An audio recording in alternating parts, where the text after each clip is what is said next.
தமிழ்நாட்டுல எல்லாமே சேஞ்ச் ஆயிடுச்சு. உங்க நகையையும் சேஞ்ச் பண்ணுங்க. உங்க பழைய நகைக்கு கிராமுக்கு 150 ரூபாய் கூடுதலா வாங்கி புது நகை எடுத்துக்கோங்க. அதே கம்மி சேதாரம் தான் உங்க லலிதால மட்டும்தான். ஆச்சி கொழுக்கட்டை மாவு வந்தாச்சு. ஆச்சி கொழுக்கட்டை மாவிற்கு கொழுக்கட்டை அச்சை கேட்டு வாங்குங்கள். ஹாலிடேஸ்னாலே அது நம்ம ஜிடி ஹாலிடேஸ் தான். GT Holidays, South India's #1 travel brand. You know you are special when you're with GT Holidays. அவர் பேசாத வரைக்கும் அமைதியா போகுதுங்க. ஒன்ஸ் அவர் ஆரம்பிச்சாங்க பேசியது போதுமா? தயவு செஞ்சு நீங்க அனுமதி தராதீங்க. இன்றைக்கு நாம பேசுறது மானிய கோரிக்கை. அவைத்தலைவரே, உங்களை கெஞ்சி கேட்டுக்கிறேன். நாங்களும் பொறுமையா ஒரு வாரம் 10 நாளா பார்த்துக்கிட்டே தான் இருக்கிறோம். மானிய கோரிக்கையை தவிர மற்ற எல்லா நிகழ்ச்சியும் இங்க நடக்குதுங்க. பொதுவா நான் சொல்றேங்க, நான் ஆளுங்கட்சி எதிர்கட்சி எல்லாம் கிடையாது. நாங்க ஒரு பொதுவான ஒரு சட்டமன்ற உறுப்பினராக இங்க நான் பேசுகிறேன். இங்க மக்களுக்காக பேசுறதுக்கு தான் இந்த சட்டசபை. ஓகே, உங்க கருத்து சொல்லுங்க, ஒரு 5 நிமிஷம் சொல்லலாம், ஆளுங்கட்சியோ எதிர்கட்சியோ. ஆனா டெய்லி 6:30 மணி வரைக்கும் போவதற்கான ரீசன், ஆளாளுக்கு ஒருத்தர் மேல குறை சொல்லிக்கிட்டே தான் இருக்கிறமே ஒழிய, சண்டை போட்டுக்கிட்டே தான் இருக்கிறவங்களே ஒழிய, இதனால தமிழ்நாட்டுக்கோ மக்களுக்கோ இதனால் என்ன பலன் என்ற கேள்வியை இங்க நான் கேட்கிறேன். ஆளும் கட்சியை தேர்ந்தவர்கள், இதுவரைக்கும் ஆட்சி செய்தவர்கள் எல்லாரும் சிறப்பாக தான் ஆட்சி செஞ்சிருக்காங்க. இதுவரைக்கும் யாருமே இங்க குறை சொல்ல முடியாது. எந்த ஆட்சியா இருக்கட்டும், அவங்க காலகட்டத்திற்கு தமிழ்நாட்டுக்கும் தமிழக மக்களுக்கும் அவங்க நல்லதுதான் பண்ணியிருக்காங்க. இன்னைக்கு உங்களுக்கு வாய்ப்பு கிடைச்சிருக்கிறது. உங்கள் ஆட்சியை மக்களுக்கும் இந்த நாட்டுக்கும் நல்லது செய்வதற்கு நீங்கள் எல்லா முயற்சி எடுங்கள். அதற்கு மக்களும் சரி, எல்லாரும் துணை நிற்போம் என்றுதான் சொல்றோம். ஆனால் இங்க பொதுவா நாங்க இங்க பாருங்க, எல்லாருமே அவைத்தலைவர் அவர்களே, நைட் அண்ட் டே எக்ஸாமுக்கு கூட இப்படி யாரும் ப்ரிப்பேர் பண்ணியிருக்க மாட்டாங்க. எல்லா சட்டமன்ற உறுப்பினரையும் நான் சொல்றேன், நைட் அண்ட் டே உட்காந்து ப்ரிப்பேர் பண்ணி வர்றாங்க. ஆனா இங்க வாய்ப்பே கிடைக்க மாட்டேங்கிறது. எப்ப பாரு சண்டை சண்டை சண்டை அப்படின்னா மக்களுக்கு இதனால என்ன பலன்? நானு இப்ப நீங்க சொன்னீங்க, ஒரு நிமிஷம், வாக்குவாதம் என்பது ஒரு அளவுக்கு இருந்தால் ரசிக்கலாம். கடந்த 2 நாட்களா இங்க நான் வரல, மக்களோட சந்திக்கிறேன். மக்கள் என்ன சொல்றாங்களோ அதை இங்க நான் குறிப்பிடணும். இதுவரைக்கும் சட்டமன்றம் நல்லா போயிட்டு இருந்துச்சு, நாங்களும் இன்ட்ரெஸ்டிங்கா டெய்லி பார்த்துக்கிட்டு இருந்தோம். ஆனா ஒரு 3-4 நாளா வெறும் சண்டை தான் போகுதே ஒழிய இதனால யாருக்கு எந்த பலனும் இல்லை. இப்பெல்லாம் நாங்க டிவி ஆஃப் பண்ணிடுறோங்கிறாங்க. ஏன் இதுன்னு சொல்றேன்னா, இங்க மக்களுக்காக பேசணும், மக்களுக்கு நல்லது நடக்கிறதுக்கு தான் இந்த சட்டசபை என்பதை தயவு செஞ்சு எல்லாரும் புரிஞ்சுக்கணும். வாக்குவாதம் பண்ணுங்க, ஆனா 24 மணி நேரம் இருக்கிற 6:30 மணி வரைக்கும் வெறும் சண்டை போனா எப்படி? நானும் பார்க்கிறேன்.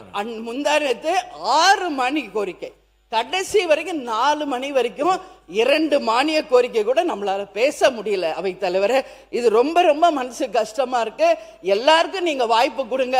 பேசினவங்களே தான் பேசுறாங்க, சண்டை போட்டவங்களே தான் சண்டை போட்டுக்கிட்டு இருக்காங்க. அப்புறம் அப்ப எல்லாரும் அவங்கவுங்க வேலையை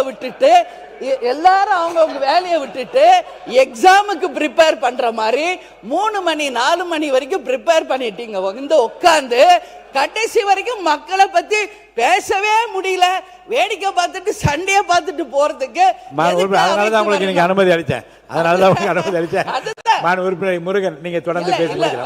ராஜா, நீங்க பேச முடியும் இல்ல? அவை தலைவரே, இங்க பாருங்க, நான் கடந்த ஒரு வாரமா எதுவுமே பேசல. நானும் ரொம்ப பொறுமையா இல்ல, போதும். ரொம்ப நல்ல கருத்து நயமா சொல்லிட்டீங்க, போதுமானது. அவர் உறுப்பினர் இன்னும் 12 பேர் பேசணும், போதும். இப்போதைக்கு இது போதும். அப்புறம் அடுத்த மானிய கோரிக்கை வரும்போது நீங்க பேசலாம். இல்லைங்களா? இன்னைக்கு மானிய கோரிக்கை நீங்க இருக்கீங்க இல்ல, 10வது இடத்துல நீங்க இருக்கீங்க. கண்டிப்பா பேசும்போது நீங்க நீங்க வரும்போது நீங்க பேசலாம். இப்ப வேண்டாம். இல்ல நல்ல கருத்துக்கள் நீங்க சொல்லிட்டீங்க, போதுமானது. இப்போதைக்கு அது போதுமானது. கண்டிப்பா தரேன். இல்ல இது வரைக்கும் இல்ல சொல்லிட்டீங்க. அது எனக்கு அந்த கருத்து இல்ல, அந்த இல்ல மாண்பு உறுப்பினர் போதும்.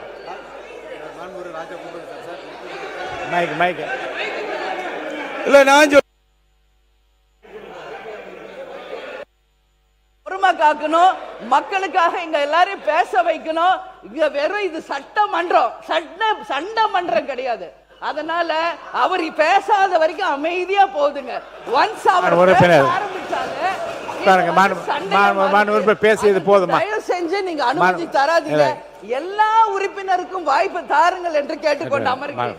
அந்நியர் பிரேமலதா விஜயகாந்த் மேடம், நாங்களும் எங்களுக்கும் விஜயகாந்த் சார் ரொம்ப பிடிக்கும். இதே சட்டசபையில என்ன மாதிரி குரல் கொடுத்தாரு எங்களுக்கும் தெரியும். ரவுத்திரம் பழகுன்னு பாரதி சொல்லியிருக்காரு, ஒரு தவறோ ஒரு உண்மை இல்லைன்னா மட்டும்தான் நாங்க எந்திரிக்கிறோம். இதே பரமக்குடி எம்எல்ஏ அவர்கள் தொகுதி சார்ந்து பேசினாரு. நாங்க இதே இடத்துல அறிவிச்சோம், ஒலிம்பிக்கோடைய அகாடமி இன்டர்நேஷனல் ஸ்டாண்டர்ட் லெவல்ல திமுகவுடைய எம்எல்ஏ இருக்கக்கூடிய பரமக்குடியில் வருதுன்னு சொன்னோம். அப்ப ஒரு உண்மைக்கு மாறான தகவல் சொல்லும் பொழுது நாங்க எந்திரிக்கிறோம். மாண்புமிகு பேரவைத் தலைவர்கள் சொன்னார், ஒரு உதாரணம் சொன்னார், நாங்க ஒரு உதாரணம் சொல்றோம். எதிர்கட்சி என்பது தீக்குச்சி மாதிரி, அத அழகா கேஸை பத்த வச்சு பால் வச்சா நாங்க அமைதியா இருப்போம். நீங்க கேஸை புடுங்கி விட்டு பத்த வச்சுன்னா வெடிக்கும். நாங்க வெடிக்கக்கூடிய இடத்துல அப்படி இருக்கிறோம். சோ நல்ல கருத்துக்களையும் நீங்க சொல்ற மாதிரி மேடம் மேடம் மேடம் மேடம் ஒரே ஒரு நிமிஷம் மேடம் நீங்களே ஒரு நிமிஷம் பேசி முடிச்சிடறேன். அந்நியார் அவர்களுக்கு எங்களுக்கு கோரிக்கை என்னன்னா, இன்னையிலிருந்து ஒரு நோட் எடுத்துக்கோங்க. திமுக பேசும்போது ஏதோ ஒரு இடத்துல அரசையோ முதலமைச்சரையோ இல்ல எங்களுடைய கொள்கையிலையோ தவறுன்னு சொன்னா மட்டும்தான், இந்த பாருங்க இப்ப கூட கத்துறாங்க பாத்தீங்களா, நீங்க சொல்லணும்ல, இப்ப நீங்க சொல்லணும்ல, திமுக ஏன் கத்துறாங்கன்னு கேட்கல. என்ன மட்டும் நீங்க சொன்னீங்கன்னா அது ஏதோ எனக்கு எதிராக ஒரு பிரச்சாரம் தெரியுது. உங்களுக்குள்ள பேசிக்கலாம், இங்க பார்த்து சொல்லுங்க. இல்ல அந்நியார் எப்பயுமே எங்களுக்கு நல்ல பழக்கம். அதனால அந்நியார்களுக்கு என்ன சொல்லுதுன்னா, எதிர்கட்சிகள் குறைகளையும் பிரச்சனைகளையும் சொல்லட்டும், நாங்கள் பதில் சொல்றோம். ஆனால் 100 நாள் வந்த ஆட்சியை முதலமைச்சர் குறித்தோ இல்ல அமைச்சர்கள் குறித்தோ இல்ல தவறான எங்களோட கொள்கை தவறான இருக்கிற மாதிரி ஒரு போலி பிரச்சாரம் செய்யும் பொழுது நாங்க எந்திரிக்கிறோம். அதுதான். அப்ப நாங்க என்ன கேக்குறோம்னா, நாங்க ஒரு பதில் கேட்கிறோம். ஆனா நாங்க பேசும்போது அவங்க பதில் கொடுக்க மாட்டேங்கிறாங்க. இப்ப கூட பாருங்க, எதிர்க்கட்சி தலைவர்கிட்ட ஒரு கேள்வின்னு சொல்ற உடனே எல்லாரும் எந்திரிக்கிறாங்க. அதுதான் பிரச்சனை. நக்கீரன் டிவிக்கு சப்ஸ்கிரைப் செய்யுங்கள். உங்கள் ஆதரவே எங்கள் பலம். ஆசிரியர்களுக்கு நண்பனாகவும் மாணவர்களுக்கு ஆசானாகவும் திகழும் தேர்வு வழிகாட்டி. ஒவ்வொரு பாடத்திற்கும் அனுபவமிக்க ஆசிரியர்களின் துல்லியமான தெளிவான விடைகள். CNC இருக்கு, தேர்வு பயம் எதற்கு? இது தீரன் பப்ளிஷிங் ஹவுஸ் விற்பனை வெளியீடு.